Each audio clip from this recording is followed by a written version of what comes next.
The Spuds pull off a stunner in Edina. Full highlights of a wild one down in the Twin Cities. Plus, the Bison basketball season begins tonight, and a huge football game in the Twin Cities tomorrow. Hot Mike starts now. Hot Mike with Dom Izzo. Really? Really, Dom? No. I like what Dom's doing. Okay. Dom Izzo. Jeez, come on, Dom. What do you think I am, a magician? Yeah, I'm fired up, Dom. What else could I say? Absolutely. It was great to get on the field, and then Dom came up to me, and I'm trying to walk away from me. I just wanted to enjoy myself out there. Hot Mike. Great job. There's got to be some kind of intelligent question about something. Coach Dom Izzo, WDAY in Fargo, North Dakota. Can you give me a layup or something? Hot Mike. Presented by Northwestern Mutual. That program is second to none. On the networks of WDAY. You know, if it's not about sports, I find it very hard to concentrate. Here's Dom Izzo. Good Thursday morning.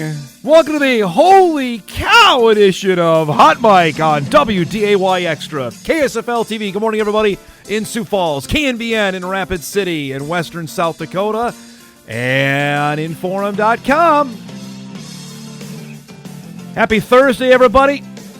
It is a dank one to start. Not sure if it's going to get much better as the day goes on, but it is a packed show today. Hope you are enjoying your Thursday. We'll try and make it as better as we can over the next 2 hours. Welcome to the show. I am Dom Izzo, host of said program on a busy Thursday morning, 2 weeks out from Halloween, and the scary thing for defenses around the state of Minnesota is Jet Feeney is back playing quarterback for the Moorhead Spuds. We asked his dad, Kevin, when he's on the show yesterday, and found out that he was going to warm up, see what was going to happen, and he ended up playing, which we'll get to in just a little bit. Also, we have a layer of intrigue around the Vikings game set up for this coming Sunday with the Super Bowl champion Eagles coming to town, and we're still not quite sure who's going to play quarterback. I think we're going to hear from both J.J. McCarthy and Carson Wentz coming up in just a few minutes to, I think, illuminate who's going to be the guy.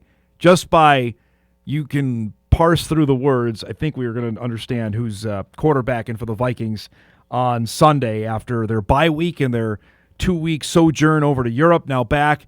And now they've got 2 games in 10 days coming up here with the Eagles and then the Chargers a week from tonight. They've got Thursday Night Football scheduled coming up 1 week from now. It is a huge high school football day. We had a big high school football night last night. You're going to see on our ticker a bunch of North Dakota games tonight. Minnesota took center stage last night. We've got North Dakota coming up tonight. EDC race starting to come into picture. We got 1 versus 2 tomorrow night. You'll see on Extra with Horace and Davies set to battle. And they're coming down the stretch run. Final couple games for 2A, Class A, 9-man. Postseason is almost here. It's dynamite. Also, by the way, there's some college football to be played this weekend. We know the Bison are going to Indiana State. The line I got this morning is 31.5. That Indiana State is a 31.5-point underdog for the football game. 34.5 now point underdog for the game on Saturday. UND and SIU should be a good one. But the game Friday night, honestly, will give a ton of attention in our area. Nebraska's playing Minnesota on Fox. And as we talked about, a couple of Cheyenne Mustangs will be playing in the football game, which is pretty darn cool. And we'll get to that coming up in just a little bit. But let's start our show with the game of the night in Minnesota. There were 100 games last night. There wasn't anything better than the game going on down in the Twin Cities between Moorhead and Edina. We previewed it on the show yesterday. Jet Feeney, there he is, back warming up, and he played quite a bit. Spuds were down 7-0 when Tay Rich gets loose here for a 22-yard touchdown run. We're tied at 7 at the end of 1. In the second quarter, things got crazy. Mason West to Lucas Onsems for a 14-yard touchdown. It's now 14-7 Hornets.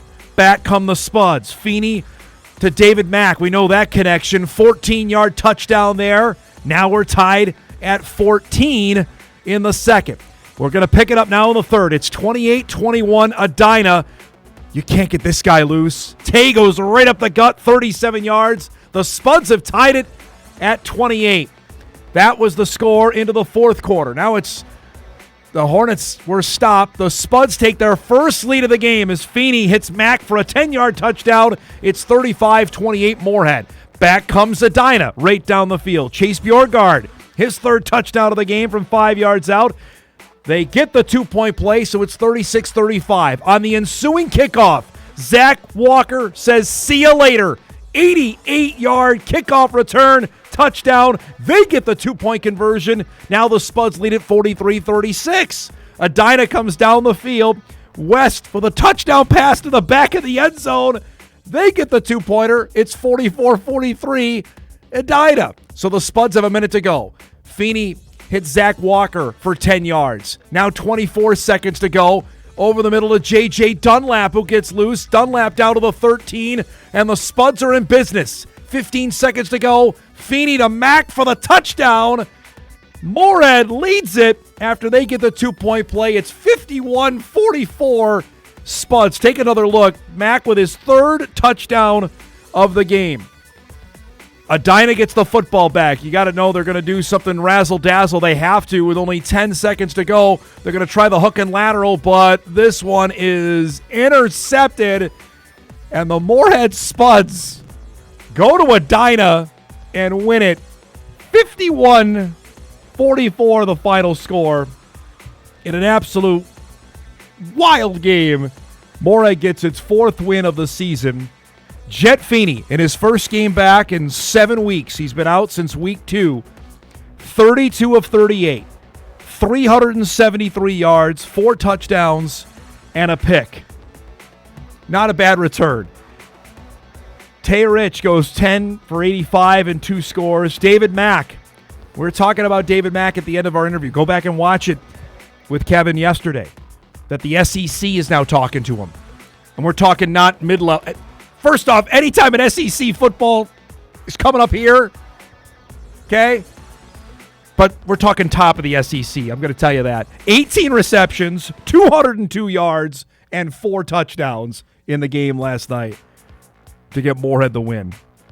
So, later this morning, as we're on the air in about 55 minutes or so, the 6A bracket will be unveiled. We'll try and get it to you as soon as we know what Moorhead's quadrant is. Again, for those that are unfamiliar, it's not a section tournament. It is a full statewide bracket. The Spuds will be placed in, likely going to be a 6 seed, maybe a 5, depending on what else happened yesterday. But they will not be placed with any of the teams that they matched up with during the regular season. So with him back, Feeney we're talking about, that's a dangerous football team. They can go and potentially do something. So congrats to them. What a fantastic game to follow last night. That was a ton of fun. Also yesterday, as we were signing off the air, we're talking about on the Bison Media Zone. Yesterday, we had our first unveiling of the FCS Top 10 playoff ranking. This comes from the FCS Playoff Committee that they have been convening, meeting, discussing what the criteria is going to be for the top 10, whether that goes from ranked wins to FBS wins to non-Division I wins.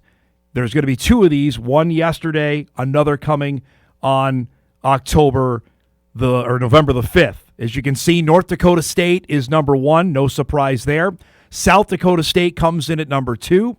Tarleton State grabs the 3 spot. The Texans have the FBS win over Army. We discussed this yesterday when Drew Trafton's segment, that could leapfrog them over Montana and Montana State, and it did. Now, Grizz fans are not thrilled this morning because of where they are placed, that they're behind Montana State. First off, they don't like any sort of reference to be behind Montana State in anything.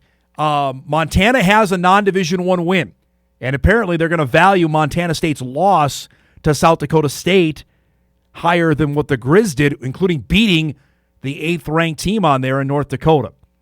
So that's at least from what we can ascertain why they're ranked where they are. Davis comes in at 6, Lehigh at 7. Lehigh is unbeaten out of the Patriot League, which you can compare scores and say, well, wait a minute, what's the love with Lehigh right now?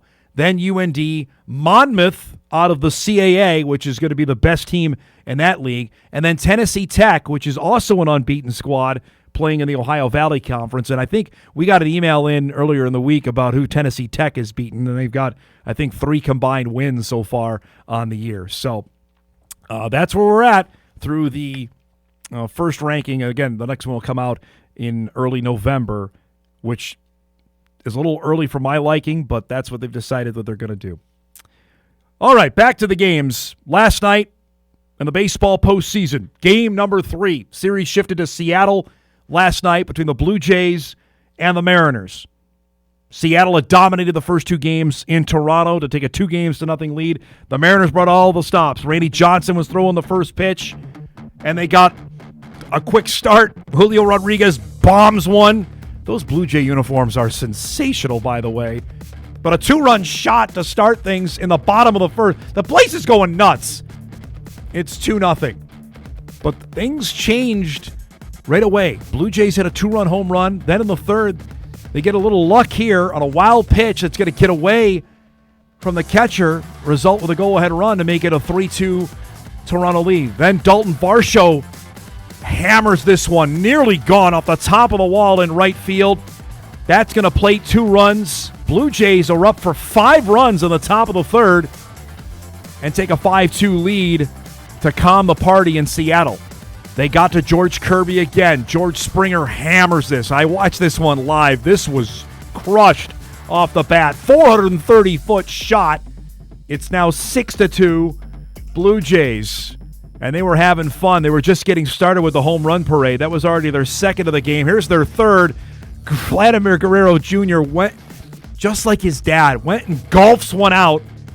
406-foot shot. It's 7-2 Blue Jays in the 5th inning. They weren't done. Alejandro Kirk, the catcher, opposite field power. This is a 3-run shot in the top of the 6th. It's 12-2 Blue Jays. They win it 13-4 is the final, and they're back in this series now. Seattle leads it 2-1. Toronto hits 5 home runs. They get a great pitching effort. Shane Bieber allowed that early home run. Then he struck out 8 after that. So Seattle's back into this. Game 4 comes up tonight from Safeco. Max Scherzer, former Met great, against Luis Castillo, goes for Seattle. Last time we saw Castillo was out of the bullpen in Game 5 in the 15-inning marathon win over the Tigers. That's coming up tonight. So we'll see here. If Toronto's able to get this, then it turns into a best-of-3 with 2 of those games going to be in Toronto. National League Championship Series resumes this afternoon out in L.A. with the Dodgers up 2-0 on the Brewers. All right, last thing before we set up our show. The subterfuge has been on all week. The Vikings were back out at practice. I will tell you, the NFL is as restrictive as it can be on what they allow local television stations to shoot for video. You'll see here that all you're going to get is Carson Wentz and J.J. McCarthy stretching video, which is entertaining for all of our viewers that are watching the show this morning. But that's all that they are allowed to do, to shoot. Now, the big question obviously surrounding these week and leading into the game with the Vikings and Eagles is who's going to play quarterback. Obviously, J.J. McCarthy has been out since week 2 with the ankle injury. Carson Wentz took a shot in the Browns game 2 weeks ago to his left side, to his shoulder, went into the medical tent, came back out. Granted, he played the rest of the game, which I don't know if is an indication that he is more ready than not to play. Yesterday, each of the quarterbacks were asked about their health status. First, here's J.J. about his ankle.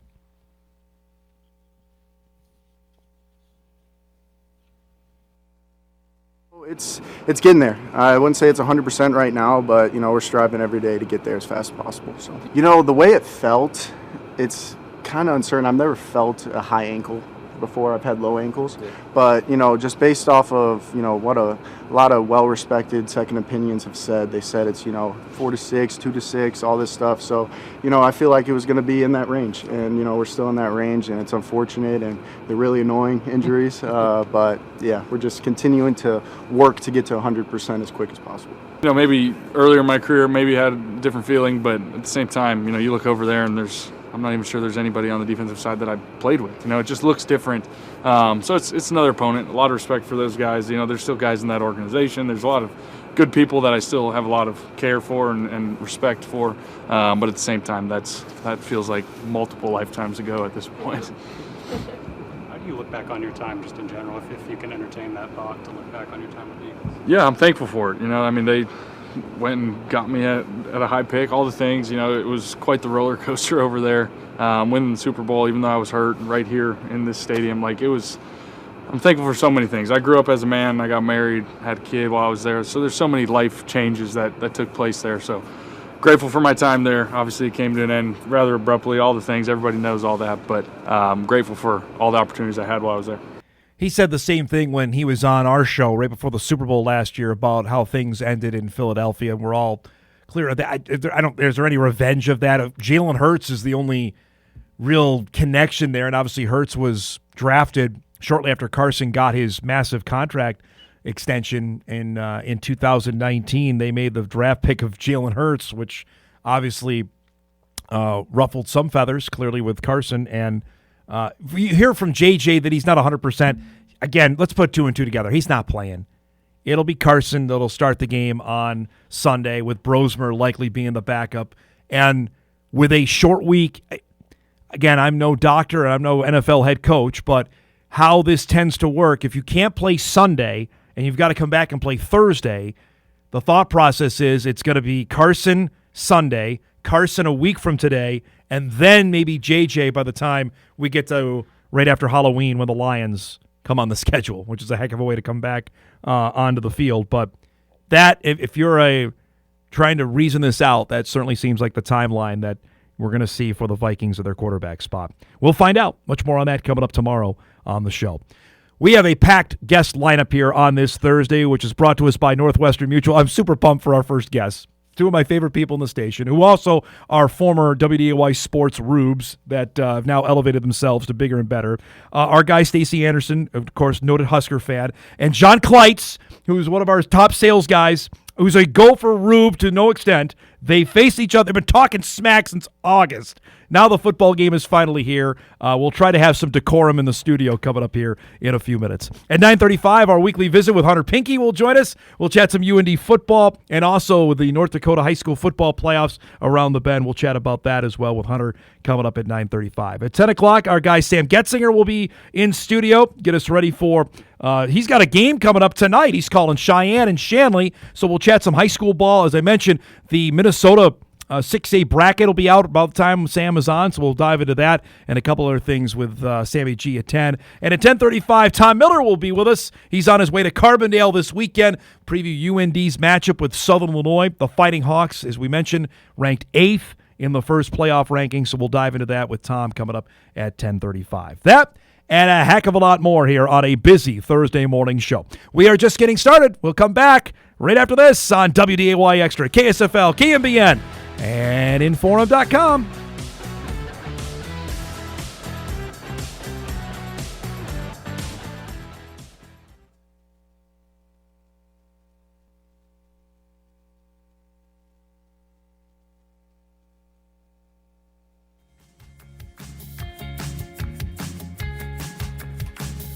Welcome back, everybody. Don't forget, tonight we've got high school football EDC action tonight. Cheyenne and Shanley. We did this game about 5 years ago. We'll take partial credit for getting Emmett Kenny a scholarship to Stanford because he kicked a 58-yarder in that game. Stanford saw it. The next day they offered him a scholarship. He's the starting kicker for the Cardinal. I'm not sure if there's that much at stake tonight, but Shanley's trying to vie to get back into the conversation for the top of the EDC. They got to win. They've got Horace next week. That's tonight here on Extra, 7 o'clock on WDAY Extra. Now, I have been looking forward to this little segment here for the next bit because we've got Gophers Huskers coming up tomorrow night. You don't need the headphones. You've been messing with them for 15 minutes. I'm getting all smarted by him down. Oh, man. Stacey Anderson with us, of course, our operations manager, noted Husker fan, who I dragged to Huntington Bank Stadium 2 years ago, and you got to see your guts ripped off there. And I got to watch with Benel, too, which I know. That's which true. is always exciting. And our guy, Jon Clites, who's one of our top sales guys, who is a former sports rube, who also saved my bacon, about 16, 17 years ago. The two of you drove to Morris, Minnesota to shoot Barnesville or Holly in a state tournament game. Do you remember doing that for me? I do remember doing that. So appreciate you doing this. And let's chat it up, boys, because you've been talking about this game for about, 6 months since it was on the calendar. 2 years since they last played. I was going to say, what's the Big Ten doing, by the way, by not scheduling them to play every year? What are we doing? Well, because you don't want to interrupt those Nebraska-Maryland traditional rivalries. You know what I'm saying? So doing some research on this, just reading the Minnesota-Nebraska game before they're even in the Big Ten was like one of the most played rivalry games they've had. And so, again, much like college football, I'm not sure exactly what anybody does anymore because it drives me crazy, all the things they're doing. But I think the for Minnesota, and consider this smack talk if you want, but if you're going to make them play on a Friday night, you're not bringing a whole lot of crowd there. You might as well bring in a team that travels a lot of people so you can make some money doing it. And that's not a lie. Well, first off, they're not pissing off the high school football coaches because there's no high school games by playing on a Friday night. Because they've done that in the past, Clites. They've played on Fridays when high school football's going on, and nobody wanted that. Well, no, but just to answer Stacey's question, they've actually this year they've got about 48,000 for their games. They've actually their student section's showing up pretty good. Now, in typical Gopher fans, they may leave after half, but they're there at the especially when you're down. Well, I was at somebody help you out here, bud. Well, bring your mic closer to. There you go, bud. There you go. It's been a while since I've been doing this now. I was at the very first back in 2011. Do you play for a trophy in this one? Because you have 18 other trophy games. Do you called? have one Bits with the Huskers? Broken. Bits of broken. Is that a real thing? I don't know. It's the dumbest thing I've ever heard. We play for 4 others. Yes. I guess correct. I know. We do have one of them, though, Dom. Yes. So they play for 4 others. If Benel wants to go by and see the axe. Yes, you have the axe. You're not going to have the chair or the pig or whatever. What's the other one? Jug? Little brown jug. Yeah. You haven't had that one in a little bit. But no. Michigan will have to blow the dust off that to give it to them if it happens. All right, so let's talk honestly here. So this is pretty neat locally because there's a couple of Cheyenne guys that are going to play in the game. Yeah. Obviously, Cade Pedshock is a true freshman, Stace, who's playing. He's already got a sack and a safety on the Husker defensive line, which we talked with a couple of the Husker insiders on the show before the season got going that he was going to play, and he has played. He's got a lot of reps, and he's actually doing very well, and he's in on playing in some series that are actually very instrumental, you know what I mean, that are, game is riding on kind of things and stuff. So that's encouraging to see. It's good to see him having a great year too. But when he left Cheyenne, he went to Nebraska, he was already a man. He was a grown up 18-year-old kid, so that doesn't hurt. Now, on the other side, Clites, we had Carter Menz on the show a couple weeks ago. He had a monster performance in their win, I believe, over Rutgers. Yep. And then Riley Sunram is getting in there as well, which is, we've talked about this. You and I always talk recruiting of PJ coming up here, and now it's starting to pay off, especially with Carter, who's now a third year He had a couple of big plays again last week, too. He was in, if you watch that Coy Parrish pick, he was in on that play. He's getting a lot of rotations on Jackson Howard.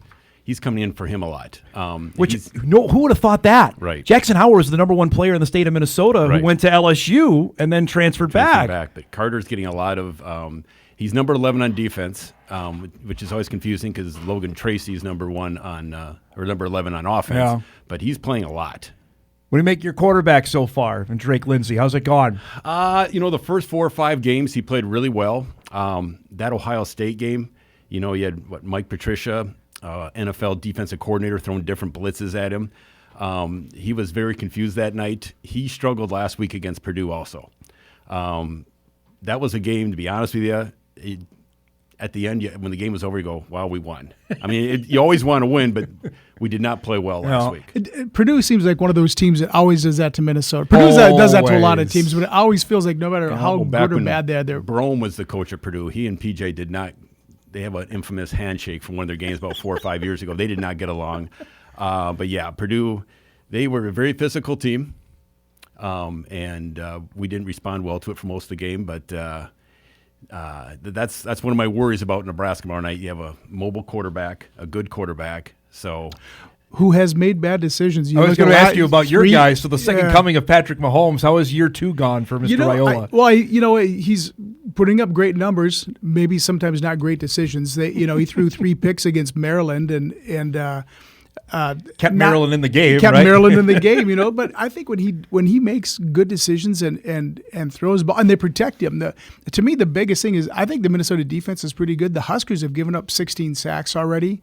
And I don't know if part of that is maybe because he's mobile and he does scramble more. He gets outside the pocket, right? So I think that would be a big key. But I think what Raiola's doing this year is like 73% completion percentage.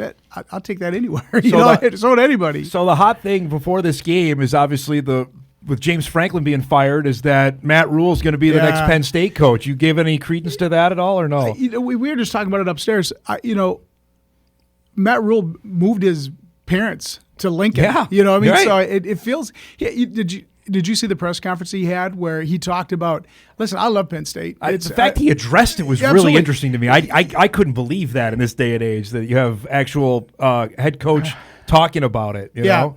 And I think that good for him. He just hit it head on and said, "Okay, now we got to keep going." He said he's not going to talk about it anymore because he's got Minnesota to worry about tomorrow night. So Dom, it's 5 straight.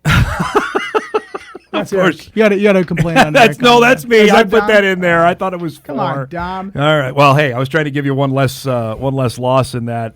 The atmosphere tomorrow. So we were there. It was odd, but that was the first game of the season. Yep. So there was obviously a lot of buzz around it. What have you heard down there? Where the Vikes are home this weekend? You have the same kind of buzz. Of course, Nebraska brings a lot of people. They do. I was mentioning that I was at the very first game in 2011, and that was one of those games where. Well, Nebraska won easily, and their crowd was very dominant. Were you at that? Did you go to that one too? Yes. Yeah. The last one. Billy Shammer and I. Yeah, that's right. Yeah. I was at the 2017 game, and that was the first time I felt like we had more people than they do. I mean, back in the Metrodome days, Iowa and Wisconsin would take the stadium over. Yeah. Once we went outside, those schools don't seem to, it's more our fans. I think it's going to be a great atmosphere tomorrow night. Nebraska does bring fans. There's a bar in downtown Minneapolis. I believe it's Britt's Pub that has a Husker flag hanging out the side of it. So already, or is it always? It's always there. Oh, really? Oh, boy. But those people from Nebraska, they don't want to live there, Dom. After that, they want to come back and live. So here we go, Dom. Yeah, I know. I figured we were going to get nice this. Minot MU stole. Just look at the rest of the way here. So after this, just for the Huskers, or let me do the Gophers first, Clites, because you got this one in Iowa. This is a heck of a stretch. And then Michigan State's no pushover anymore, doesn't look like. Michigan State, there's already rumors about who's the next Michigan State coach. So, John, just fire PJ Fleck? It's Jonathan Smith, but he came from Oregon State. Yeah. Didn't they just fire a guy? Yeah. Well, Well, look at the November, though, at Oregon. The Northwestern game that's going to be tough. That's at Wrigley Field. And then the Badgers, which is going to be a win. That's going to be a win at the end of the season. The Badgers, that game, though, if let's say they're 2-9 or whatever. They could. We went through Wisconsin's schedule the other day. It does not look pretty. That schedule's brutal. That's one of those games they're going to go for it on every play, on every fourth down and fake punt. That's one of those games you worry about. But yeah, it's so if you want to get to a bowl game, you got to win. I would think tomorrow night, right? They need tomorrow night. The Iowa Northwestern game game tough. You're not winning at Oregon. I'm going to tell you that right now. I don't care. Indiana did. I know Indiana won, but. What's the funny thing? Indiana. I was going to ask you both about that. How that Indiana's passed both of your football programs by. How do you feel about that? That's wild. We talk about the have and the have not, and the Big Ten is one of those. We have about 3 or 4, but Cignetti has shown that you can come in and you can win right away, and they're spending money too. They're spending money. I think he's going to be the guy that at Penn State. He could be. His dad obviously was coach at IUP there. Are we? The Bison played that he's from IUP Pennsylvania team. also, just like Rule. Yep. I think what's hurting Cignetti though. What is he? 63. He's I'm around there. He's early 60s. Yeah. He comes off as a jerk. He's definitely a different kind of cat. PJ Fleck's kind of a goofy guy, but this guy's still like whining about guy. He came in the press conference after the Bison beat James Madison in 21 up here about the seating. If the game was why was the game not in Harrisonburg? All right, win more games during the regular season, if that was the case. All right, for you boys, you got David Braun and the Northwestern Wildcats. Yep. After this, then USC looks better, right? Yep. At UCLA. At Penn State suddenly doesn't look maybe as intimidating as it once did, right? It once did, And then, of course, you got the Black Friday game with Iowa to wrap the year. This time of year, as it felt like, is when the Huskers have kind of had their swoon with Rule. You win 5 games, and you struggle to try to get that 6 or 7 to try to get bowl eligible. That's a good 8 or 9 here, right? They do. They really do. I mean, and I think, they do a lot of good things. I think the schedule isn't great for them. UCLA, you never know what they're going to come up with now. And USC is, thank God you got, UCLA on the road and USC at home? Yes. So, I like those chances. You want that, yeah. Yeah, I mean, I like those chances. Northwestern, you like those chances. David Braun's done a nice job there. I mean, he's done a really nice job. It's by far the hardest school to win at in the Big Ten. And, what does he have? 2 conference wins now? You say harder than Maryland and Rutgers? Maryland has had a pretty decent run here. Well, Schiano, your guy Schiano likes to. He just keeps chopping there. Yeah. Yeah, you're probably right. Maybe Northwestern is they have the highest academic standards to get in there too. Yeah, and granted, he wasn't hired to be the head coach. No, he was hired to be the defensive coordinator, and then. But I think expectations are maybe a little bit different at Northwestern than they are at probably every other school. Just because of the academics and because of the football and because of the money they're going to pay, and they're playing all their games in Chicago and their soccer stadium. So brand new field is coming up next year. So I mean, there's a lot of intangibles that come along with that one. All right, we got to go. We got to have a little wager here. You got something going down? What do we got? We can do this on the air. What do you want to do here? This game was when it was PJ versus Frost. Sounds to me like you said a little more exciting just because they hated each other. Yeah. Matt Rule and Stacey PJ are they go to concerts together. Yeah. Is that right? With Dan I Mullen. didn't know that. Oh, yeah. Dan Mullen, yeah. Yeah, with Dan Mullen. Yeah, so it's so there's nothing spicy about it like it used to be. No really grudgy-ish. Yeah. But not as many people hate him in the Big Ten as before. That Brahm's gone to Purdue and still got Ferentz at Iowa. Well, you still got Bielema now at Illinois. I was going to say Bielema nobody likes, right? No. Well, Franklin's gone. I don't think anybody liked him either. Well, last we saw it was 7.5. Minnesota getting 7.5. Yes. Okay. Huskers, 3 weeks ago, I felt more confident than I do now. And Dom, I'm going to go for Homer. But we got to keep our oil in the pocket, which we were not able to do with Tom, wherever the kid was at Purdue last week. We let him roam. But I'll be watching. I think we'll win, even though right now my head's saying wrong. We'll see. So here's what I think, Deb. The Huskers, Emmett Johnson, a Minneapolis kid, coming home. Went in the portal for like 2 days. Yeah. And I know the Bison talked to him because they offered him and then decided to come back. Holy cow, he's been good. He's been really good. Yeah. So I think that, I think a time to shine at home. I think the Husker running game could be good. The defense has played very well. They're going to have to do it again. Twin Cities kid. Why'd you not get him?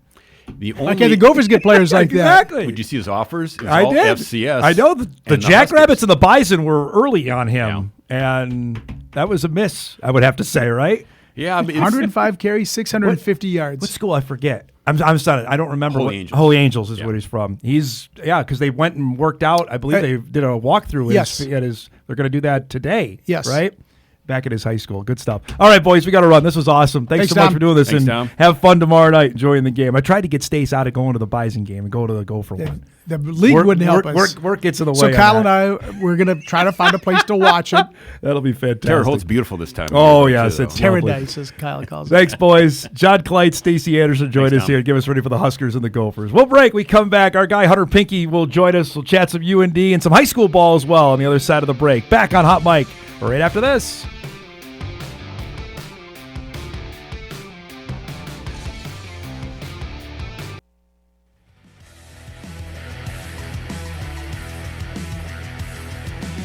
Well, welcome back, everybody. Just decompressing from that last segment. That was good stuff.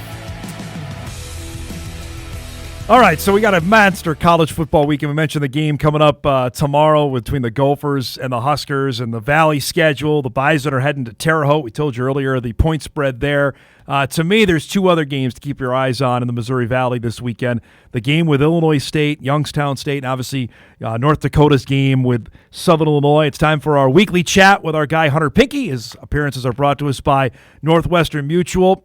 First off, let's get the big news out of the way. You were back in your hometown last weekend. Our guy Kevin Wallivan was there for the annual Sauerkraut Days, 100th edition. Can we give us the unpacking of how big a deal this is in your hometown? That's right. It's a big deal. As I was growing up, there was a guy in Wishick that had a great line, and he always used to say, Wishick, we're behind the sauerkraut curtain. And it's a little different. Everything's a little different down there, and sauerkraut is a big deal. So Sauerkraut Days, 100th annual. I think it was 260 gallons of sauerkraut, Oh my God. 1,100 pounds of hot dogs, and 500 pounds of bacon all mixed up Oh, together. man. Is there anybody there that's allowed not to like it? Like, are there people there that you grew up with, that, like, or yourself? Like, that's not my favorite. You get shamed. You get shamed if you don't like it. So it's kind of you want to be a part of this deal, you're gonna eat it. So it looked like from Kevin's story, you were there. Are there people that come from great distance to come to this? It's unbelievable, Dom. I was serving during one of the shifts, and you see people that you don't recognize, and so you say, "Hey, where are you coming from today?" And the craziest ones that I heard while I was serving, I served over about an hour time frame. Yeah. There was a guy from Massachusetts Wow. that came. He wrote a paper on it in college. And he said, I wanted to come and see it in person. So he was from Massachusetts. There was people from Indiana. And then there was 4 other people, Jamestown, Minot, Mott, and I believe Barnesville area. Barnesville, boy, a little town outside of Barnesville, right on the interstate. So yeah, from all over the country. When you were a kid, how big a deal was this growing up?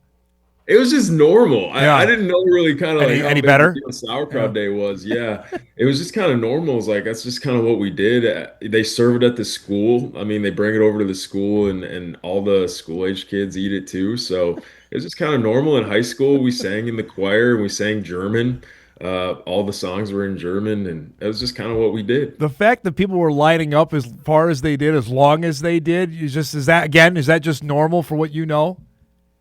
This year was bigger than most. I don't know if it usually stretched down, whatever it was, 2 city blocks or whatever the line was, but there was always a good line, and people were waiting a good 30 minutes before the line started to get their spot. That's awesome. I wanted to start with that. I know you're new. I have not had a chance to listen to this. I saw your new podcast out with your former teammate, Jamestown kid, and Noah Wanzik. Give us the lowdown on what you guys chatted about.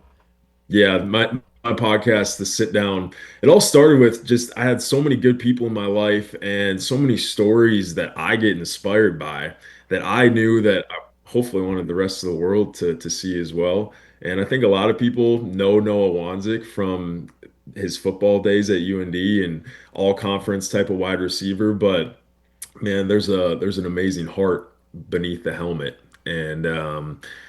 And so I hope people see that, man, he's been through some stuff, and the way that he's handled it, there's a reason that he's one of my best friends. And I hope people get to see the person Noah Wanzik, as well as the stud athlete that he was. That's awesome. We'll have to check that out. He was really good player. It seemed like almost every time he had to throw the ball, he was open and would make a play, even whether it was in high school or in college. Well, if it was 3rd and 7, Yeah. You knew where the ball was going. Yeah. For sure.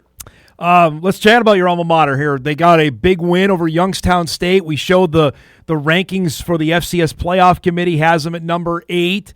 As a former player, is that something you guys pay attention to, or is it like, you know what, we worry about that come November? Yeah, as a player, you do. The coaches are always stressing, don't pay attention to the outside noise, but it is impossible not to hear it. Yeah. So it does. I mean, it does feel good to get recognized for the way you've played. I was in the Alaris Center last week when they played Youngstown, and Jerry Kaminsky is on a run. Yeah. He's one of the more underrated quarterbacks. He's at 17 touchdowns versus 1 pick on the year, just having an outstanding year. But the biggest shift in the UND team last year to this year has been the defense. And that Youngstown offense has got a couple game breakers at wide receiver, and then also at quarterback he can really run. And the defense did a nice job in containing that offense. So it's a big one. You guys got to see Southern Illinois and Fargo. I'm interested to see how that defense handles that quarterback. In the past 5 years, UND really hasn't done a good job against running quarterbacks. Cam Miller, I feel like ran all over us for years. with quarterback power. But I'm interested to see now, have we made the shift? Can we do it consistently week after week and shut down a running quarterback? I want to ask you about, from your playing days, going on the road always seemed as a thing for UND. What was that for you? What the guys are always good at the Alaris, but going on the road was a real struggle. And I know the guys got a win in Northern Iowa a couple weeks ago, and this is a big one on Saturday. What was it from your playing days of why the struggles were away from Grand Forks? The struggles kind of started right at my time when we were ending. When I was there, we had some good road wins. We went down and beat Sam Houston. They had like a 40-some game winning streak.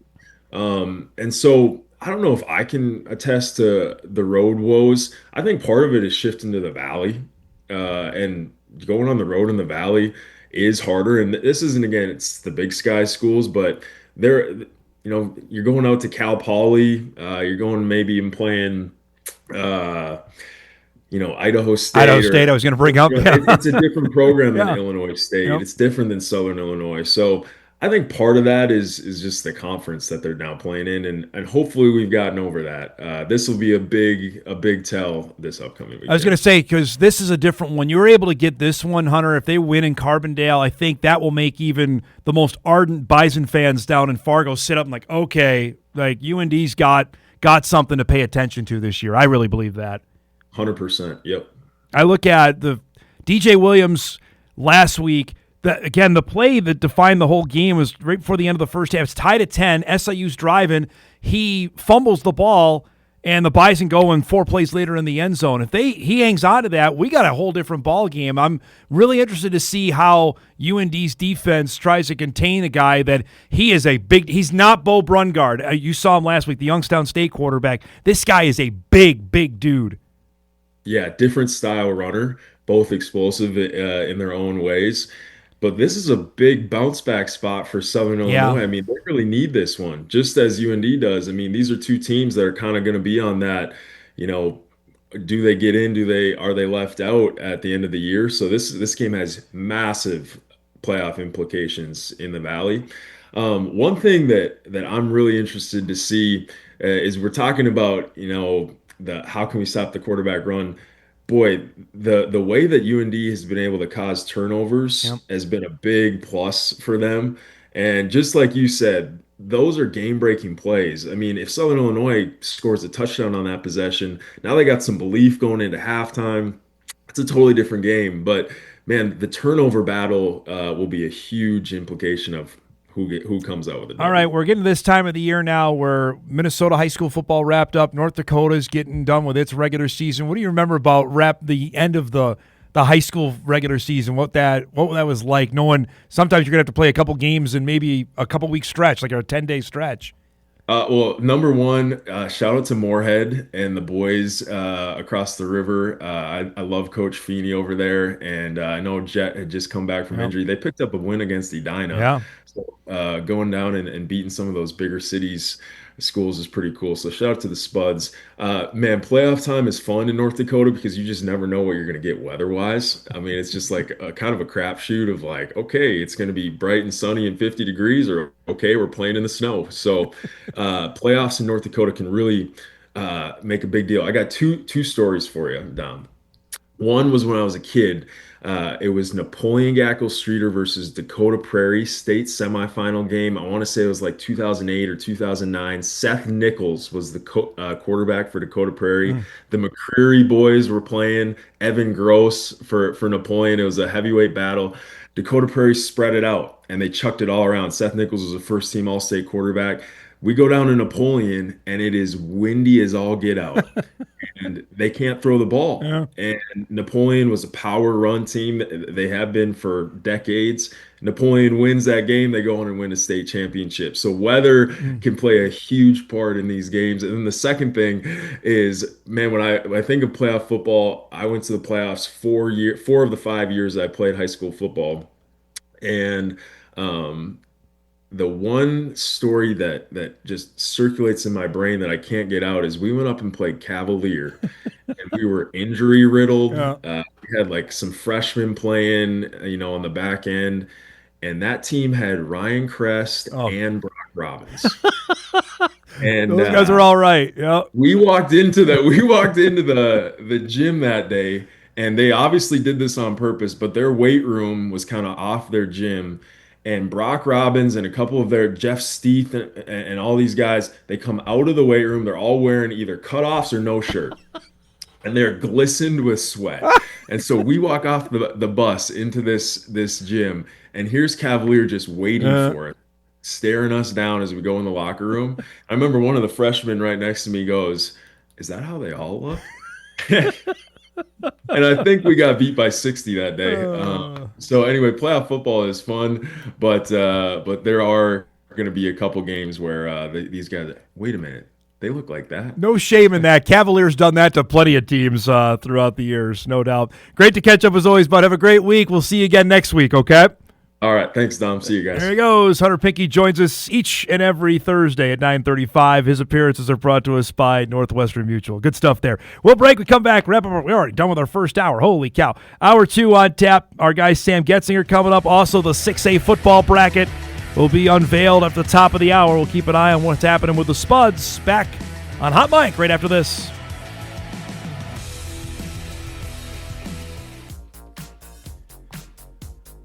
All right, wrapping up our first hour. Our thanks to Hunter Pinke for giving us a few minutes. We come back, our guy Sam Goetzinger, get us updated on a bunch of stuff that's going on, high school football related, whatever we get under the sun we normally do with Sam. That's coming up. It's not Adam. Hour 2 starts after this. This is Hot Mic. Hot Mic. On the networks of WDAY. Here's Dom Izzo. Let's take a moment and talk about bunions. The original line read as this: bunions. You may have heard of them. That was my original line. Hey, thank you, Dom. Johnny Cool Guys there with the sunglasses on. That was off the dome. To the west of when Illinois. I'm looking on it, like west. I shouldn't say right and left. Is that Missouri? That is Missouri. Yes. That is it's underneath Missouri. Iowa. Oh, I'm getting good at this. he's coming. So we're going to like the bottom peninsula region. Peninsula. Okay, we're going to come back on the ETSU tailgate and then go to you. How am I going to go from a tailgate to bunions? Okay, good deal. Let's take a moment and talk about bunions. Here's our guy, Sam Goetzinger, joins us each and every Thursday at 10 o'clock. First off, the reviews are in. Your segment with my dad last week was maybe more popular than when I host. Oh, really? With my dad. It went well, So he's requested, I think, for you to do it again. I might have been fired from my own segment with him. So I'll pop in every Friday. Did you have fun? It was a great time. Blast. Well, it was him and I talked about it off air, and we joked at it on air. We watch each other both all the time. Yeah. This is the first time that we met. No, it was really good. He's a really fun guy. Did he refer to you as Sam? Because he called all my friends growing up, he called Buddy. No, I got a buddy. I got a buddy in there. I'm used to that. My dad does the same thing too. He's known Stacey for 20 years. I don't know if he's actually called him maybe once or twice by his name. He's always Buddy. My dad would always throw out a bub in there as well, and I'm used to it. I thought that was my name for a while. Now, we're on the topic of name. Super just came up. Yes. Sam and then quote unquote Adam Goetzinger. Yep. So should we fill in the audience on this? You tell the story of where that came from, because I'm still shocked of where that came from. So earlier this month, I sent out the guest lineup we're going to do for our Bison Media Zone shows, which we do each Wednesday at 10:30, and we rotate between Jeff, Mike, and yourself, right? And I sent it out. I think this time was a little later at night than I wanted to.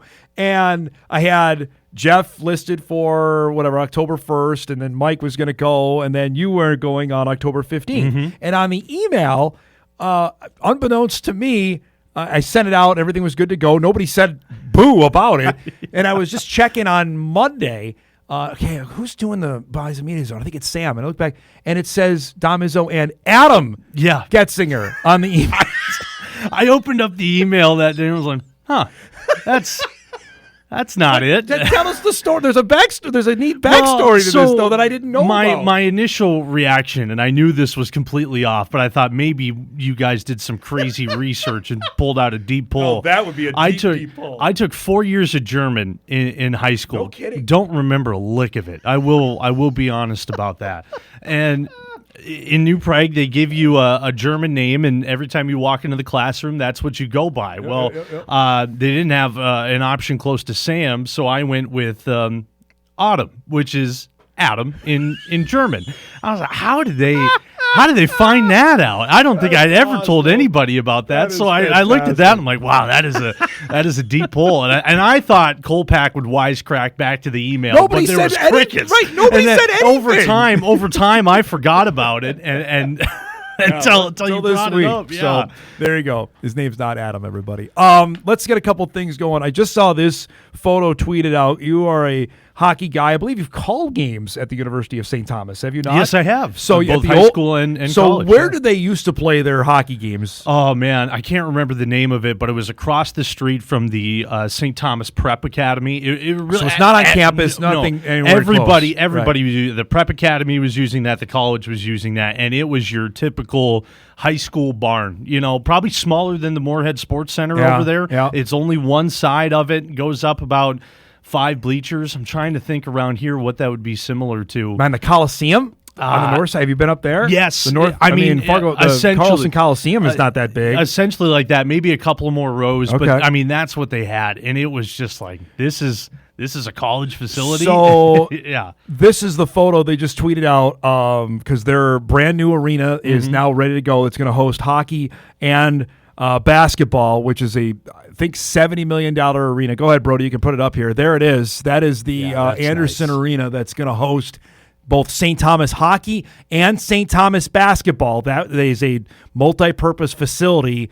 This has been in the works for 2 years, and it will open officially October the 24th, a week from Friday. Providence is the first team in there, and then basketball, I believe Army is the first men's basketball Really? game. Interesting. I was talking with Johnny Tower about that, the men's basketball coach, about this. I mean, this is, when we talk about St. Thomas being a thing, being a force, here you go. Yep. I mean, they're going into the NCHC next season. Yes. And for UND and other schools, St. Cloud, Yeah. they got to recruit against There's this now. No chance. And Brad Right? and I were talking about this last week when I was filling in on the show. Holy we cow, had him look at on that. before the St. Thomas thing. I mean, it's the perfect size. I imagine it's maybe a little bit over 5,000. It's similar to Shields Arena. That is the perfect size for college hockey, and I'm sure for college basketball as well. Oh, yeah, at that's that gonna be level, dynamite for basketball. It's going to fill up. It's Yep. going to be loud.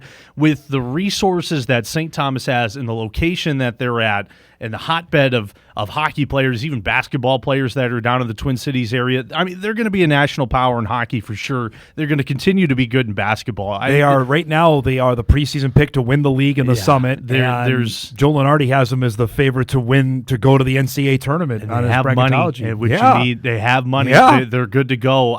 They're gonna take off, especially with this new facility. Things are looking really bright for St. Thomas and like Bemidji, St. Cloud. UMD's all right. They got decent facilities. Mankato, decent facilities. They have Duluth Marina. How old is that one? That can't be that old. Amsoil? Yeah. Amsoil is it a decade old? Is yeah, it that? it's a nice place. I like it's a that nice one. place. Bemidji's rink is nice. I really like that one. But I mean, it's not that. The locale, Right, Bemidji. correct. Who It's wants to not go that. to Bemidji? Who wants to go to St. Cloud? St. Thomas is going to take over this thing in a hotbed. Aren't you renovating at Herb Brooks? I heard. Well, they're it's going not from like Olympic. They're going from Olympic to normal size. Correct? Yes, Is what I they're read? doing that. They were one of the last to have Olympic size, and they're really doing stuff with their refrigeration. So it's not like they're changing much with the seating. The Herb Brooks National Hockey Center. We have this debate all the time.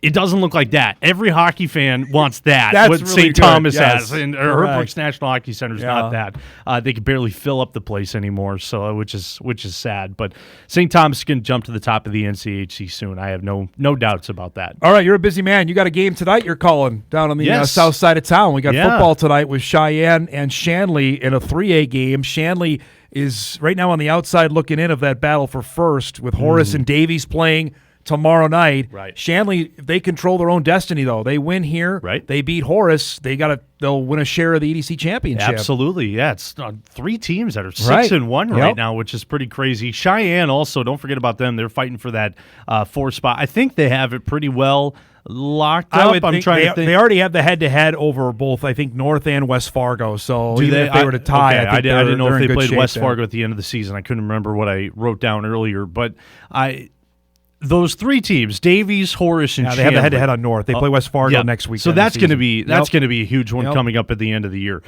Davies, Shanley, and what's the one I'm afraid? Horace, sorry. Those three teams, I mean, they're in the playoffs. It all depends now on, who gets home turf or whatever moving forward, but those are three really, really good teams. And tonight's game is going to have big offensive ability. Shanley can put up a lot of points. Have you seen Shanley play yet? I haven't this year. Okay, so I know you called Horace and Davies games already. Yeah, so I've called about 2 or 3 Cheyenne games this year, too. But this is your first look at Shanley with all their weapons, with Jack Smattern back at quarterback.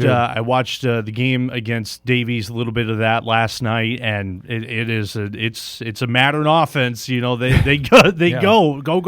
Well, we showed the highlights off the top of the show with what Jet Feeney being back from Moorhead, and obviously Jax did not play in the game against Davies earlier, which Davies won handily in that one. And of course, I got a few messages from the Shanley parents saying, "Hey, there was somebody out that if that game may go different." It didn't, because obviously of who played. Right. But him being back, much like Jet Feeney, totally transforms that team. He came back against North, went 30 for 33, about 350, and then he had 3 passing touchdowns and 2 rushing touchdowns. I mean, other than that, he was okay. That's not bad. Yeah, you take that any day of the week. He's a good little quarterback. They got great receivers over there as well. It's a typical thing where they don't really run the ball. Their run game is the screen passes, And Cheyenne, we've talked about it last couple of weeks. It's a team that's still rebuilding after losing guys like Cade Petchock last year.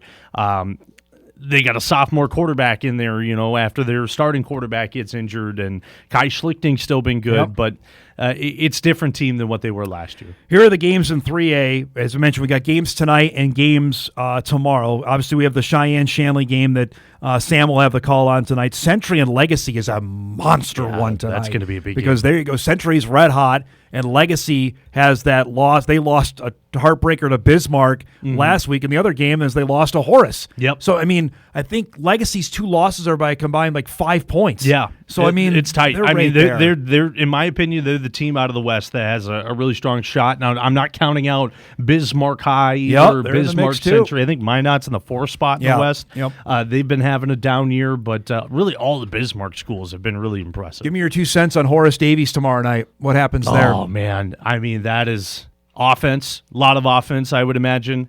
I just don't see a lot of people that are going to stop the train that is Davies. I'm going to be honest. Okay. Davies looks really good. Horace's only loss is to Kindred, which was by 2 on their home field. I mean, that's true. Yep. It just depends on how their defense shapes up against that T formation offense and how they stop the run game. Davies just looks really impressive, and they combat that complementary football, if you will, with how they've been playing on defense. It's going to be, I mean, it's the game of the week. There's no doubt about that, and I'm glad we're covering that. It's awesome. We got the game for you coming up tomorrow night on Extra. In 2A, South plays Red River tomorrow. Kindred will host Wahpeton.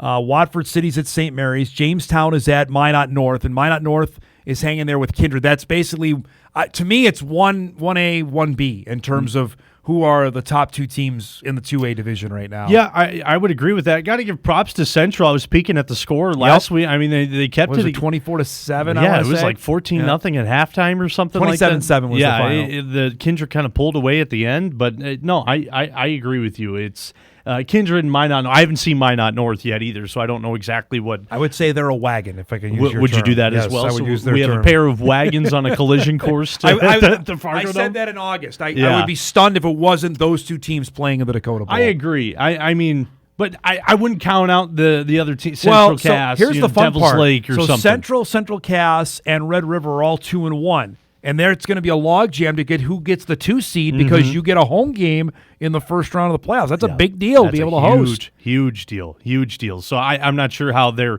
schedules shape up and who plays who at the last couple of weeks of the season here. But, I mean, down the stretch, I mean, these are the important weeks here. Central and Red River play each other and next week, which is awesome. That's the 2 rivals the playing one Classic another is next week to wrap up the regular season. And then Central Cass plays Kindred next week as well, which is another monster rivalry game.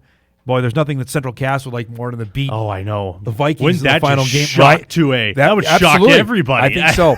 Because the amount of people have actually asked me, and this is a I think you and I talked about this on the show, is how well Kinder would do in 3A this year. Would be just fine. I think they would be okay. And that's what Shower said last week too. I mean, they would hop into 3A and be contenders, which is really impressive. That is scary. So that's the lineup of games. Again, Sam will be at Cheyenne and Shanley tonight, and then Cullen, I believe, is doing the game tomorrow night with Horace and Davies on the south side of town, which has all the makings of what should be a really good game. We had Harvey McMahon on the show earlier this week, knowing full well. And Davies is no surprise of what they're going to do. You know exactly what they're going to do. It's just a matter of stopping it. Can you line up against it, bring the house, and stop it, and then every once in a while when they decide to throw a pop pass, can you drop it to the floor? And Horace, I mean, I did that game against Cheyenne last week. They got playmakers, 6'5" receivers. They got Guy's a really good running back too. I like him a lot. Him as well, and they got another guy back there too that is really good.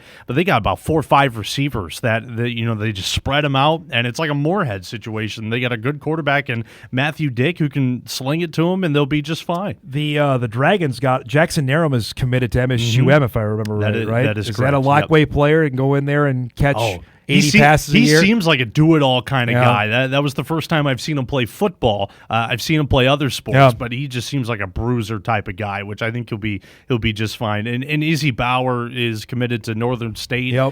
He's going to do well in the NSIC. They got another guy, 6'5" receiver in Blake Livingston, who caught everything. It was crazy. I think he'll make waves moving forward. That'd be fun to see. All right, we'll break. We come back. We'll chat a little basketball. The Bison have their opener tonight with the Gophers, and we'll talk with Sam what he's working on for Bison game day this week. You've been to Indiana. You've not been to Terre Haute, Indiana. I've not been to Paradise. I can't say I've been there yet. We'll chat about that on the other side of the break. Back on Hot Mic right after this.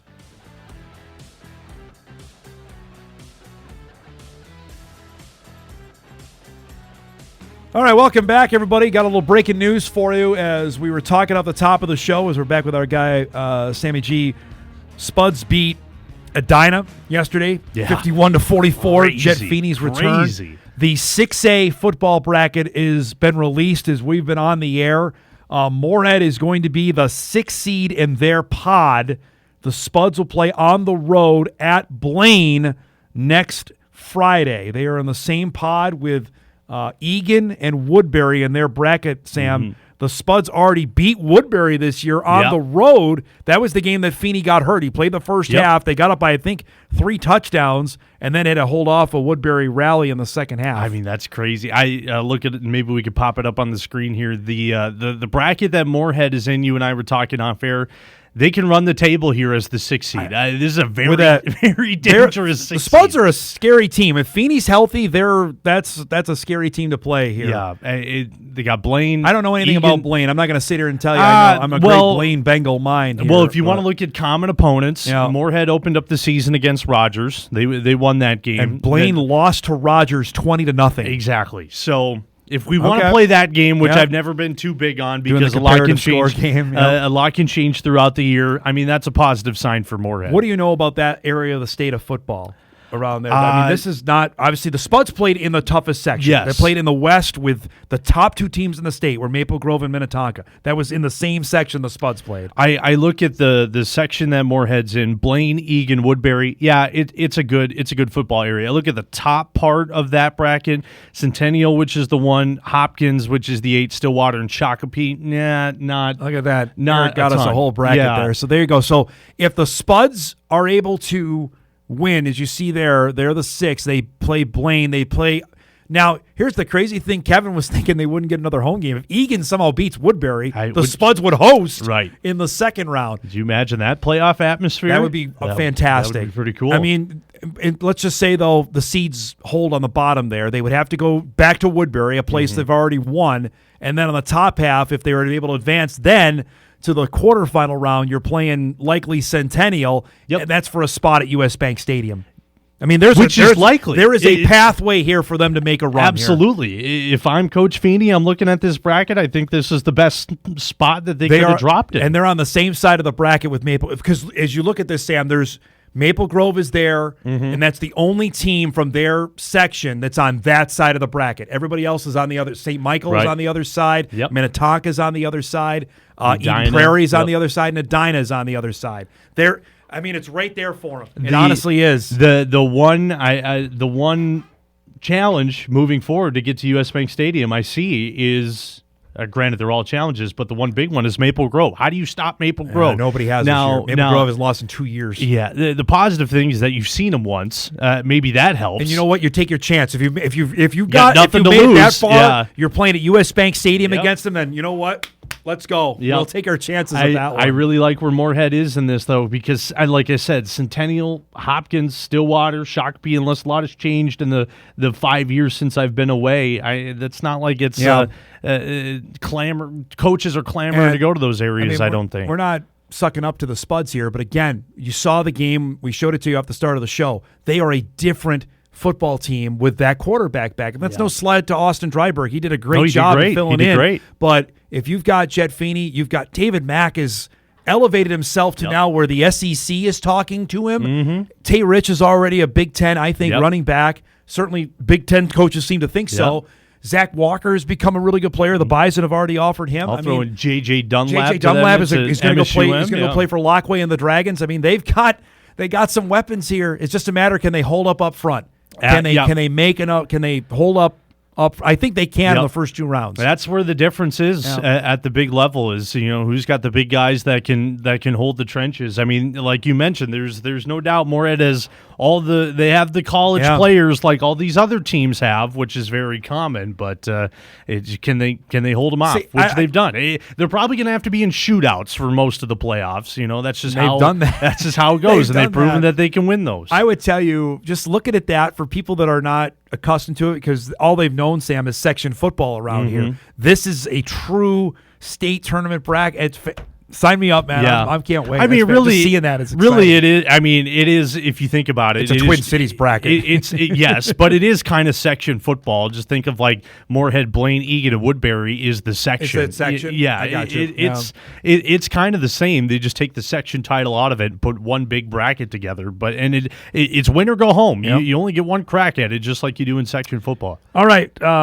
You're working on a really neat story. We've had I did the story on Nate Tosta to start the year. Obviously, I think people know a little bit about his background growing up in Roulette. He's always wanted to be a Bison. His mom Cynthia sent me the photo of him watching our guy Kyle Emanuel play in the national championship game way back in 2013. He was a great high school football player as the senior of the year for a team, North Prairie, that ended up winning the state championship. Did you call that game? I did call that game. So, and he and his brother were fantastic. They were great in that game. They were great. Now here he is in his redshirt freshman year, and he's about to start his 7th game at left guard. And the cool thing is, and this is what the story is about this weekend, is that he predicted essentially everything that has happened. He had a 3rd grade assignment back in the day, and he had to write down what his future story was going to be. Okay. And he wrote down a very detailed 3-page paper on what's going to happen. And real obviously, he decided what's going to happen throughout his football career. They were going to win the Dakota Bowl when he was a senior. Okay, they go on and do that. He was going to go to NDSU. Okay, they do that. He said he was going to redshirt. He does that. He said he was going to start his sophomore year. He's doing that. It's a pretty neat deal. And I was talking with his mom Cynthia last night a little bit, and she was sending me over more pictures.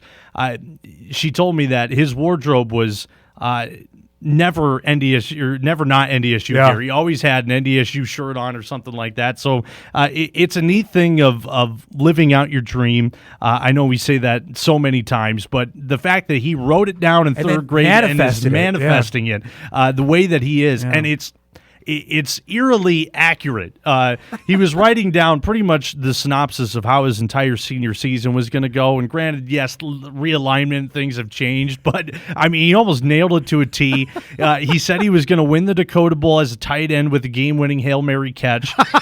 He didn't do that, but he had the game-winning tackle on the 1-yard line. Right. You know, which is okay. You take that. He talked about raising the trophy in the middle of the field. He went and did that. I thought it was funny. You were talking with Hunter Pinke about Cavalier. He wrote down in his letter that Cavalier had giants, and he knew that even in 3rd grade. It's a neat deal. So glad to share that story coming up this weekend. Yeah. He's a great kid. I've gotten to know him and his family a little bit over the last couple of years. Honestly, before even they made their run his junior year. Well, Nate was actually offered after his sophomore year. Yeah. And I talked with Josh Keller, the head coach at North Prairie. He said, boy, this is a big deal. Dom Izzo's calling me to be on because they're just not used to that. Right. And to see what this has happened for him and be a starter up there again. That Bison offensive line, Sam, has no seniors on it. Yeah. Bo Johnson's a sophomore. They're Nate gonna is grow. a redshirt freshman. Magan is a junior up there with Fraley. It was a junior, and Empey's a sophomore. That's a scary thought. And for them going forward. they're doing pretty well Yeah. right now. And just to think what they're going to do in the years to come as well, they're going to be just fine. Yeah. They're going to be just fine. And to talk about Tosted's recruiting, he told me that once the Bison offered, okay, it was them. Can anybody else beat them? And frankly, nobody did. And the he got neat part plenty of offers. And the neat part about it, guess who also recruited was Tim Polisek at Wyoming. Wyoming. Yep. He was recruiting him, Yep. which is a heck of a story as Yeah, well. that Wyoming, he said that was probably number 2, and they Yeah. had the connection there with Coach Polisek. But you just growing, and his dad played at NDSU. Yes. You grow up a Bison guy. You wanted to come here, so I'm really looking forward to sharing this story. Yeah. And we'll have that on Saturday on Bison Game Day. That'll be awesome. Looking forward to that and what he's been able to do through the And what I first think is 7 cool games. too, his brother's here too. Yeah. And played right next to him up at North Prairie, and now he's here. He's dealing with some injuries this year, but he's right in the mix with his brother Nate. That's awesome. All right, before we go, I'm mandated since your team is 5-1. Which one is my team now? Your Colts. The are Colts. We're 5-1. talking Colts. Yeah. Hey, everybody keeps saying this is my team. This is my team. I never know which one we're talking about anymore. Okay, so the Colts are pretty good. This is your team. This is my team. Yes.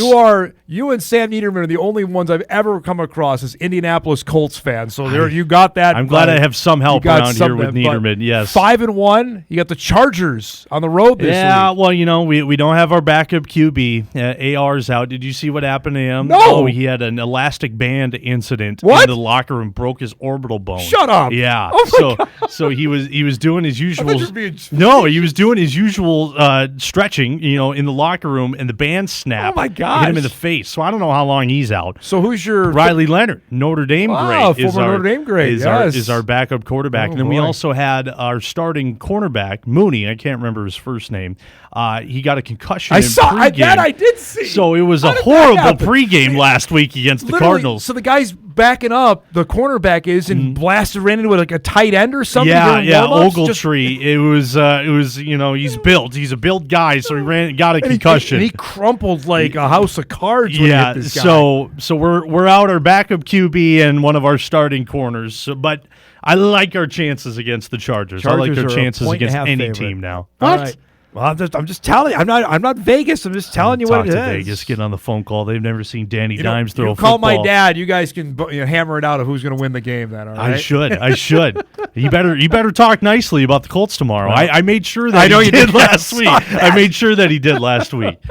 Great stuff, and look forward to your story coming up on Saturday, bud. problem. So have a great call tonight. Thank all right? you. Thank you. Sam will be on the call at Cheyenne and Shanley coming up tonight. You'll see it here on Extra. We'll break. We come back. Our guy Tom Miller will join us, give us the lowdown on the Fighting Hawks and SIU. Biggie for UND on the road this weekend. We'll preview that one. Hot Mike returns on this Thursday morning. We're back after this.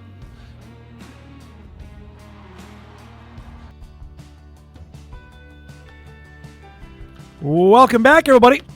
Final half hour of a quick moving Thursday morning show.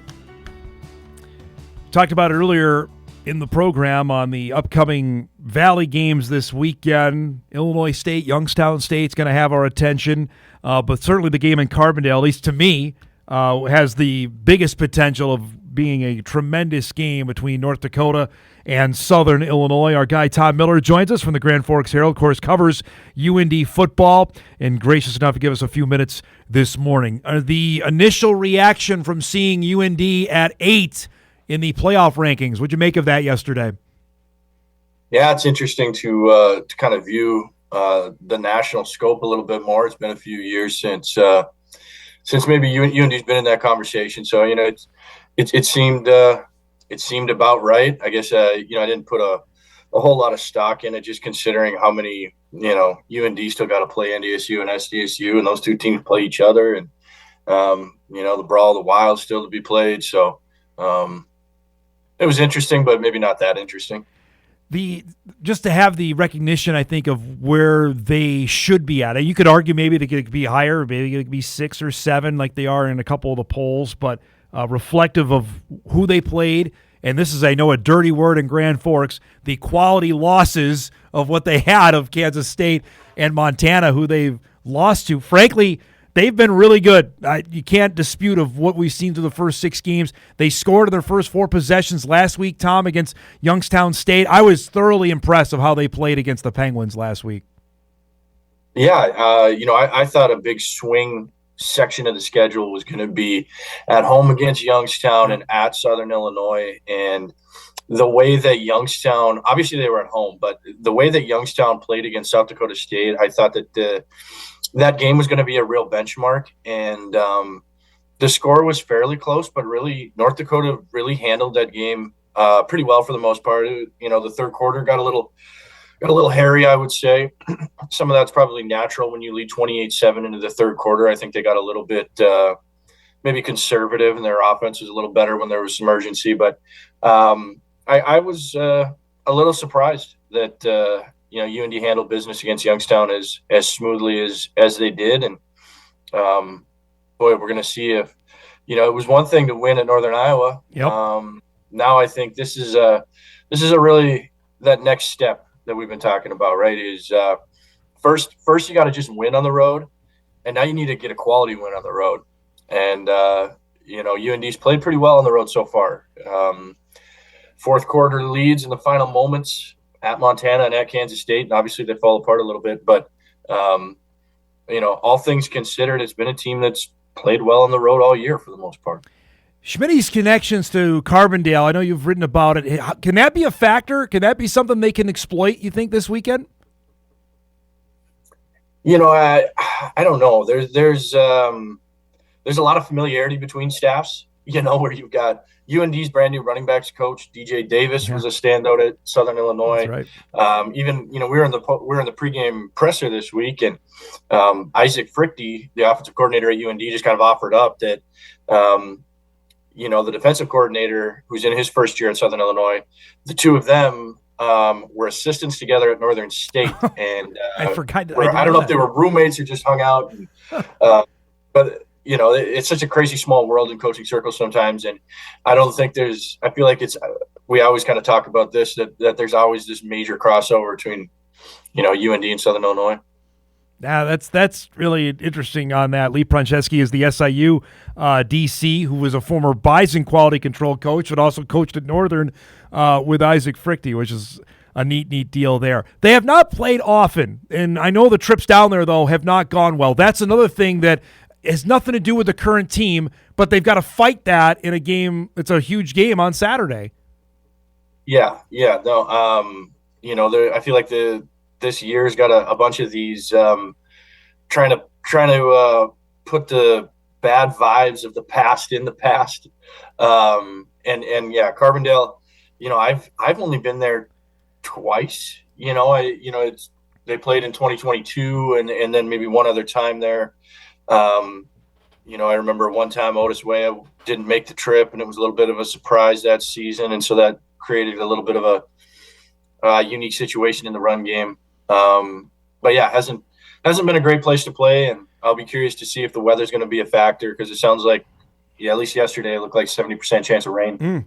DJ Williams is a different cat. Just how big he is a different guy than Bo Brungard. I was talking about this with Hunter Pinke in our first hour, Tom, of what he brings to the table. And after seeing him up close last week against the Bison, I'm really interested to see if there is a chip on their shoulder, whatever cliche you want to throw out there. They didn't play well in the second half. That game was a tight game up until halftime, and then the Bison avalanched them after that. I'm really interested to see how they come out Saturday at home against a team they know is going to be going for it with UND.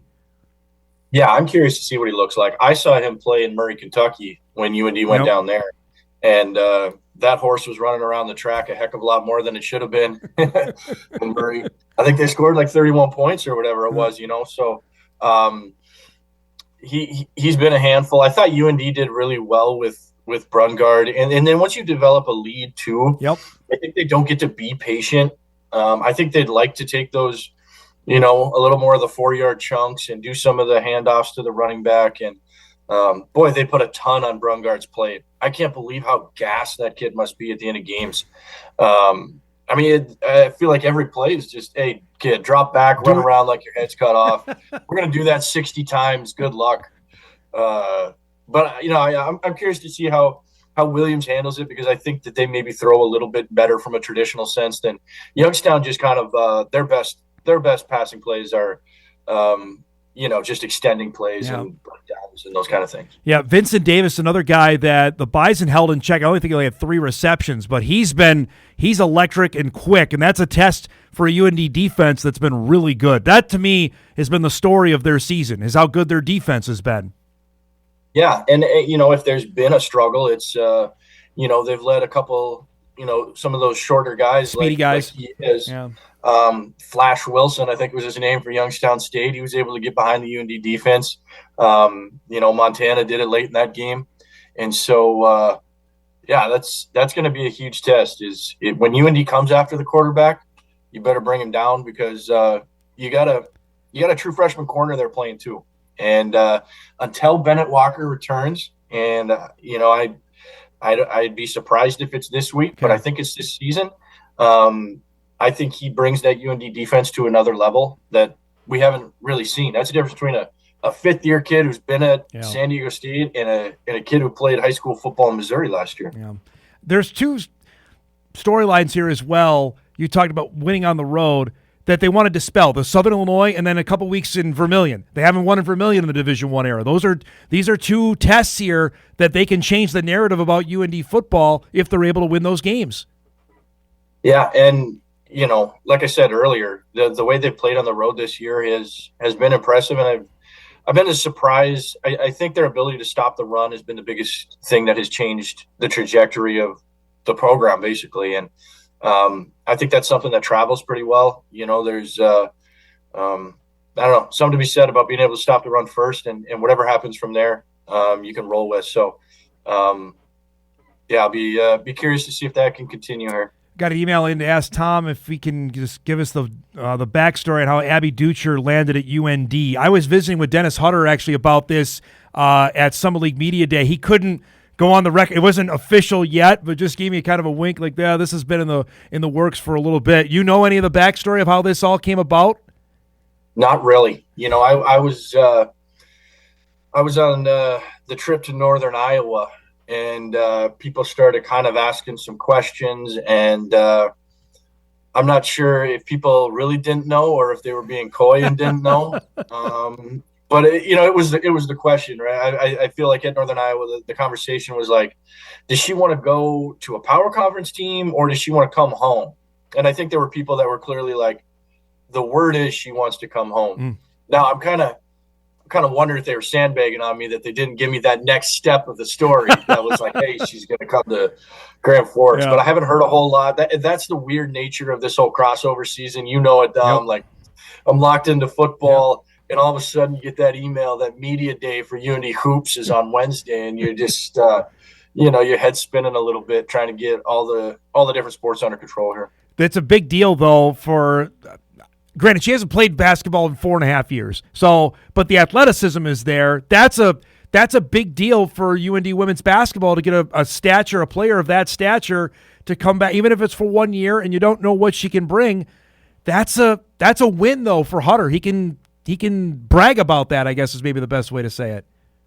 Yeah, I think there's some just like in-state clout that comes with it, right? Like there's name recognition to her. You know, everybody remembers what she did at Kindred, and like you say, whether that perfectly pans out or not, this is a good thing for him. I was trying to come up with a comparison. I couldn't think of, like, you know, the Faith Dooley did some volleyball to basketball. I feel like those sports make a little bit more sense about, you know, be tall and jump. You know, so I'm really curious, how much can you not pick up a basketball for what period of time? And athleticism's athleticism, but that's a long time of not shooting a lot of hoops. Last thing, we've always, when you've come on the show, especially at this time of year, talk about the attention on football. A win Saturday, knowing full well what's going on in Grand Forks this weekend. We're going to have Schloss on tomorrow to talk about. Can that just get people's attention. Hey, to say, don't ignore football. There's something happening there if they're able to win Saturday. Yeah, I think, honestly, I think winning at Northern Iowa was really big because I think you lose that game and you're going to have way too many people kind of looking around saying, what really changed here?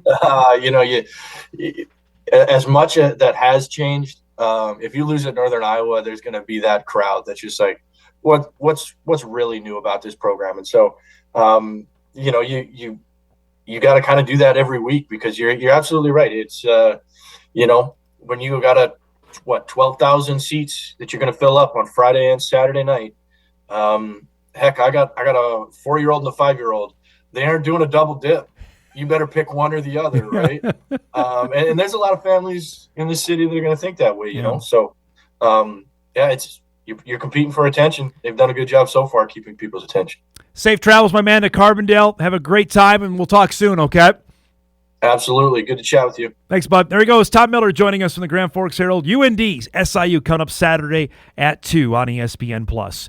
We'll take our final break. We come back. We'll get you ready. We got a loaded Sports Thursday. We'll get you ready for that and send you out the door as Hot Mike wraps right after this on WDAY Extra, KSFL, KNBN, and Inforum.com.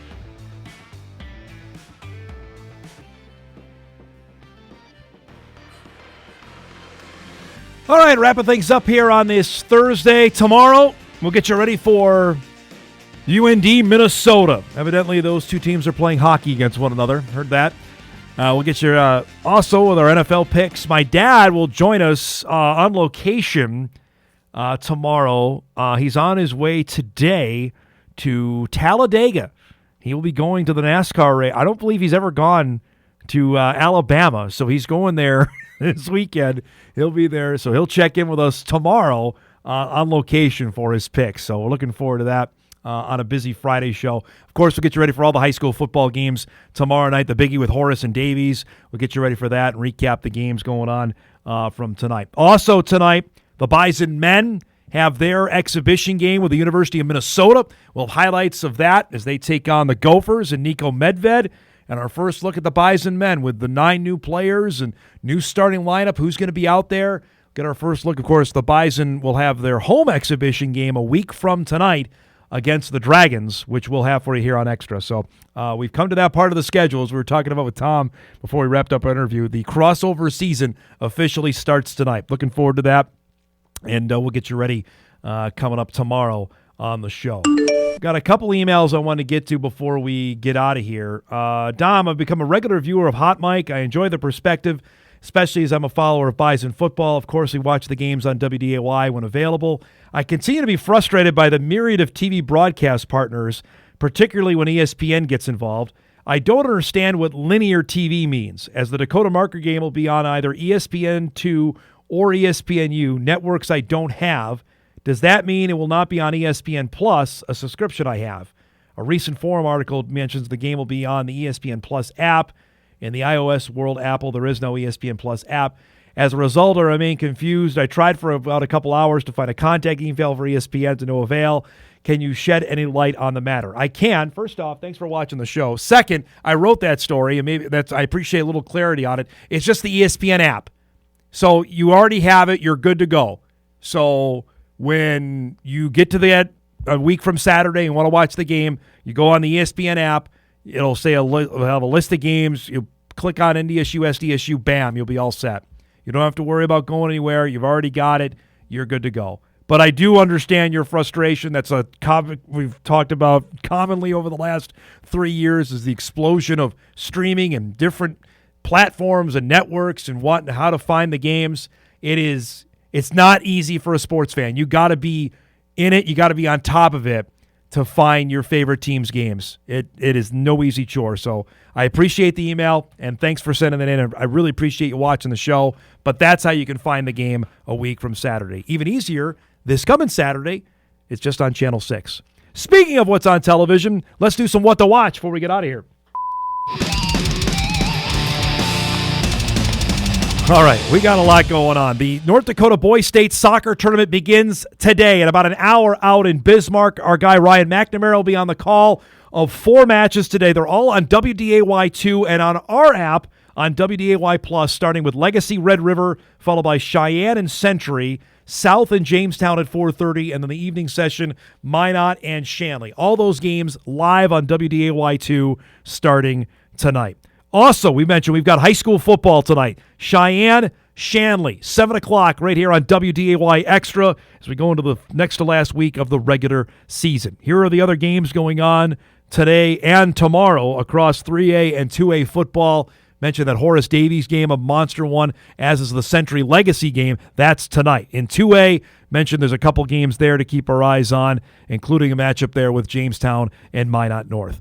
Also going on tonight, we've got Game 3, Brewers and Dodgers on TBS at 5 o'clock. The Blue Jays and the Mariners play Game 4 at 7:30 on FS1. And the opening game of Week 7 of the NFL schedule, the Steelers and the Bengals, 7:15 on Amazon Prime from Cincinnati. Aaron Rodgers and Joe Flacco. A couple of 40-year-olds batting out tonight on Amazon Prime. We got to go. Thanks to our guys, to Stacey Anderson and Jon Clites, to Hunter Pinke, to Sam Goetzinger, and to Tom Miller. If you missed any of the show, you can podcast it later today. It was a good one on Inforum.com. You can watch a full replay on WDAY+. Stay dry, everybody. Enjoy the football or soccer, wherever you're at today. We'll recap it all tomorrow. Thanks for watching. We'll see you back here tomorrow.